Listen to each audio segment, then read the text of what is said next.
Dependent personality disorder అంటే it is a type of cluster C personality disorder.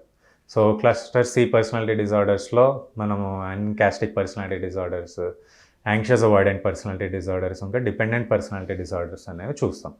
So ఈ dependent personality disorder అంటే ఏంటి? So ఎక్కువ dependent అవ్వడం, ఏదన్నా పబ్లిక్ ఫిగర్ కానీ రోల్ మోడల్ కానీ వీళ్ళు తీసుకుంటారు. లైక్ పేరెంట్ కానీ గార్డియన్ కానీ ఎక్కువ చిన్నపిల్లల్లో చూస్తాం.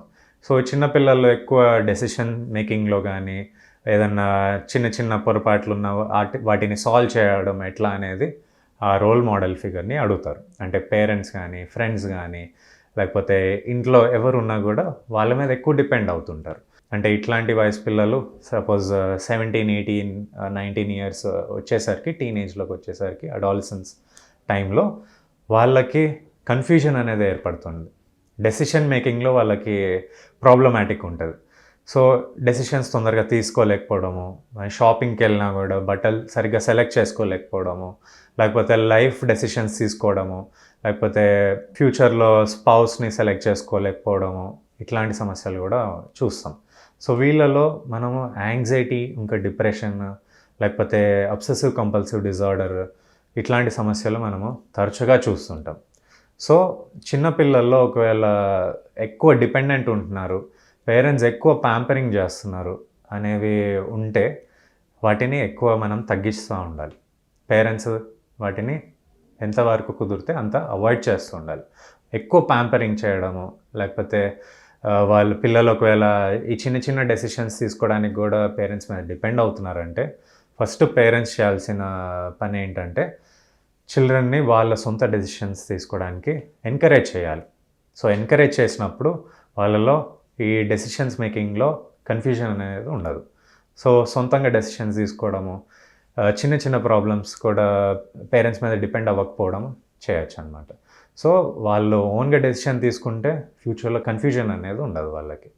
సో కన్ఫ్యూజన్ లేకపోతే వాళ్ళలో క్రియేటివ్ థింకింగ్ పెరుగుతుంది, ఇంకా ప్రాబ్లమ్స్ని ఈజీగా సాల్వ్ చేయగలుగుతారు. సో ఇట్లాంటి పర్సనాలిటీ డిజార్డర్ ఉన్న వాళ్ళకి మనము ఇందాక చెప్పినట్లు యాంగ్జైటీ, డిప్రెషన్, ఓసిడి అనేవి మనం ప్రివెంట్ చేయొచ్చు. ఇంకా ఫోబియాస్, ఎక్కువ భయం ఉండడం, స్పెసిఫిక్గా కొన్ని పర్టికులర్ థింగ్స్కి, పర్టికులర్ సిచ్యువేషన్స్కి ఫోబియాస్ ఉండడము, ఇవి కూడా అవాయిడ్ చేయొచ్చు మనం. సో వీటికి కూడా ట్రీట్మెంట్ ఉంది. కౌన్సిలింగ్ కానీ, ఒకవేళ వాళ్ళకి ఏమైనా అసోసియేటెడ్ మెంటల్ ఇల్నెసెస్ లైక్ ఇందాక చెప్పినట్టు ఫోబియాస్, యాంగ్జైటీ డిజార్డర్స్, డిప్రెషన్, ఇంకా పోస్ట్ ట్రామాటిక్ స్ట్రెస్ డిజార్డర్స్, ఇవన్నీ కూడా మనం చూస్తాం. సో వీటన్నిటికీ కూడా ట్రీట్మెంట్ ఉంటుంది. ఒకవేళ ఈ డిపెండెంట్ పర్సనాలిటీ డిజార్డర్ పీపుల్కి కానీ ఒకవేళ అసోసియేటెడ్ మెంటల్ ఇల్నెసెస్ ఉంటే ఆ మెంటల్ ఇల్నెసెస్ని కూడా మనము ట్రీట్ చేయాలి. సో చాలామందికి స్టిగ్మా అనేది ఒకటి ఉంటుంది. సో ఒకవేళ ఇట్లాంటి పర్సనాలిటీ డిజార్డర్ ఉన్నా, లేకపోతే ఈ యాంగ్జైటీ, డిప్రెషన్ కానీ ఏమైనా ఉన్నా కూడా వాళ్ళకి స్టిగ్మా అనేది ఉంటుంది. సో ఈ స్టిగ్మా వల్ల వాళ్ళు ఎవరిని అప్రోచ్ అవ్వరు. ఎవరైతే డిపెండెంట్ ఉన్నారో, అంటే ఎవరి మీద అయితే ఆ డెసిషన్ మేకింగ్కి డిపెండెంట్ ఉన్నారో వాళ్ళ మీదే డిపెండ్ అవుతారు. సపోజ్ ఆ రోల్ మోడల్ లైక్ పేరెంట్ కానీ ఎవరన్నా వాళ్ళు ఆ పిల్లలు ఈ డిస్కస్ చేశారంటే ఈ ప్రాబ్లమ్స్, ఒకవేళ పేరెంట్ వాళ్ళని ఒకవేళ కోపడ్డము, ఇదేమి కాదు, ఇది నార్మలే అని తీసిపారేయడము, వాళ్ళని కొంచెం కోపడ్డం, ఇవన్నీ చేస్తే వాళ్ళలో నమ్మకం అనేది పోతుంటుంది. సో ఈ నమ్మకం పోయినప్పుడు వాళ్ళు ఎవరికి చెప్పుకోవాలో తెలియక బాగా సతమతం అవుతుంటారు, బాగా కన్ఫ్యూజ్డ్ అయిపోతారు. ఇంకెవరికి చెప్పాలో తెలియక వాళ్ళు కుమిలిపోవడము, సో ఎక్కువగా సివియర్గా డిప్రెషన్కి లోన్ అవ్వడము, తర్వాత సూసైడ్స్కి కూడా దారితీస్తుంటుంది.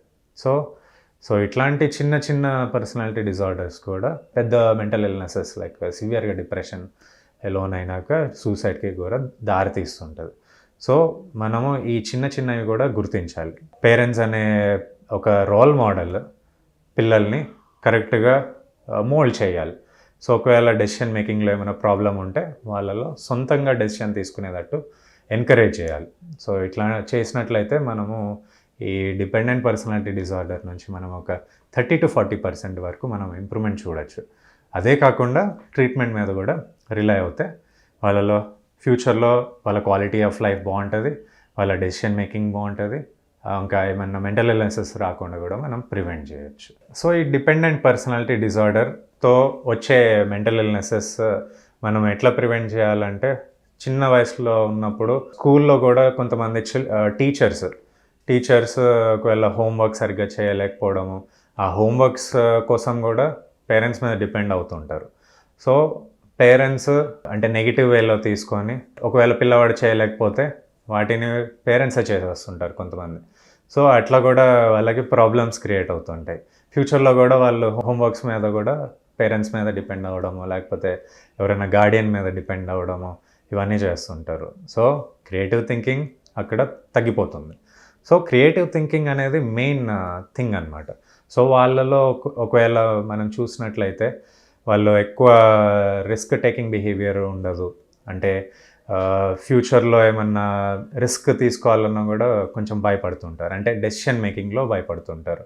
ప్రొఫెషనల్ లైఫ్లో కూడా వాళ్ళు కొంచెం వెనకబడిపోతుంటారు.